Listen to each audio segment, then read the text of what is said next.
Hello friends, this is Scott. If you can remember back a year and a half ago when we bought the hobby farm, the place had lots of garbage, lots of refuse, and a lot of tires. And so wife was the first thing she wanted me to do was get rid of these tires. So I took them down to the local gas station and it cost me a little bit of money to recycle them, but yeah, I got rid of quite a few. All of them, really, except for two. Had these two monster tires. Now I've been hinting that I had a project for these two. And they've just been sitting there for a year and a half. But here we go. I'm going to do something with these tires today. And we're going to make, for me, the perfect worm bin for the hobby farm. As you see, these tires are very large. And yeah, they're not the most easy thing to move, as you'll see here in a minute. But what I want to do with these is they're going to provide a big enough thermal mass that should keep the worms insulated and warm in the winter. You know, they do have the insulation of the tire itself, the rubber. And they're also black, so they'll collect some solar heat. So the worms, at my own home garden, I've only bought them once, and I've had them for probably 25, 30 years. It's literally. Worms can live through the winter as long as they have some insulation. So the first step, though, is I got to get these tires moved. And I'm going to use this one again for the base. It's the bigger of the two tires. And all year long, I just stuffed weeds in here. But this thing's heavy. This is like those tires they flip at the gyms that are, and I'm too old for that kind of stuff. But anyway, I pried it up off the ground because it wasn't going to budge without that. So I got some little blocks, and I'm just going to put them up under there so I can get my hands underneath it. And I'm going to see if I can move this tire like the gym people do. So we'll see how this is going to go. So I got loosened up, got the blocks underneath. And I'm going to get ready for the first attempt at moving this tire. And yeah, I think I can do it. It's not that heavy, is it? No, I'm not going to do that. Yeah, my back would just say, no, give up on that. So I got to pull all this crap out of here that I've been sitting in there, all the weeds, just to try to loosen it up a little bit, give it a little less weight. You wouldn't think that brush would be that much weight, but yeah, it was a little bit, and it seemed to be the difference in me being able to move these tires or not. So yeah, and I'll use some of this material back in the bin because again, the worms will consume it all when I get this thing set up. So let's take a look here. I'm going to try another attempt. I'm going to get the shovel, make sure it's loose because I didn't budge it hardly the last time. So yeah, it looks like it's ready to go. So let's see how strong I am. So I give it a big oomph.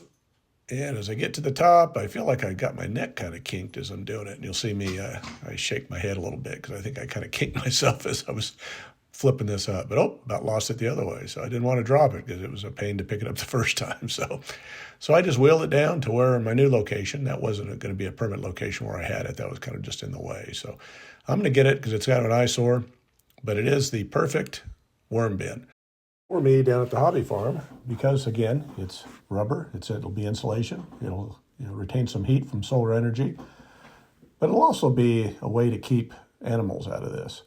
Sure, animals could dig up underneath it or whatever, but I'm going to put some kind of a top on it, whether it's plywood or whatever. So the reason I'm doing this bin is got twofold kind of. I'm going to have raised worms so I can feed them to my chickens eventually, but I also want to have a place for my kitchen scraps. Here we go. As the first step is I'm going to put a base layer down, and I've got the biochar from the burn barrel I'm going to use, as well as I had some from my last fire in my little fire pit. So I'm going to put that as a base layer in the first tire, and you see there's the material. But there's some other material that I'm going to use, and I've been waiting to use it, and I haven't had a chance to yet. But we have all of the nice little surprises in the pasture left by the two cows and the horse. So I don't want to leave these on the pasture because they're just going to smother the grass out in these big piles. And when I have chickens in the future, they'll help me spread these piles out. But right now, it's time to collect these patties. And again, the redworms or the red wigglers that I'm using in my compost bins are not a soil worm. They are a manure or a leaf worm. So they live in, not in deep soil. They just live in this type of material. So I want to make a base layer of this stuff. And so there's 2 wheelbarrow loads full of manure. And with that biochar, that'll help. It'll help with some smells. And it'll also activate that charcoal with the manures. So got that filled, and I moved my other tire. Now this one isn't nearly as heavy as the first one, but it's still a little bit of an exercise, a little workout. But Yeah, so it'll be two tires tall, which should be enough biomass. Now again, we don't want to make hot compost out of this because it'll kill the worms. The worms need a place to escape, and so I'm just going to put brown materials in here, as well as just a little bit of green, which is the kitchen waste. So the reason I want to use this right next to the compost bins is that I can just come out with our kitchen stuff, I can collect it, and I can bring everything out. I can put it in this, bury it in the material in this tire bin, and it should be able to keep the rodents out and everything else too. Now, I've yet to see a mouse down here. I've got 4 cats, so they're all kind of patrolling the area. I wish they'd take care of more gophers, but I haven't seen a mouse yet. Talked to the neighbor, he's got mice, but they don't come over here because we got too many predators, it looks like. So I don't want to draw in wild animals and stuff with our kitchen scraps. So that's why, the main reason why I'm putting this bin in here, so I have a place to secure it, and I can just bury the kitchen scraps in here. Now, it seems kind of counterproductive to put water in this material when it's going to be cold, but the worms need moisture. They have to have moisture. So first step is to pour a few buckets in there and get the manure wet.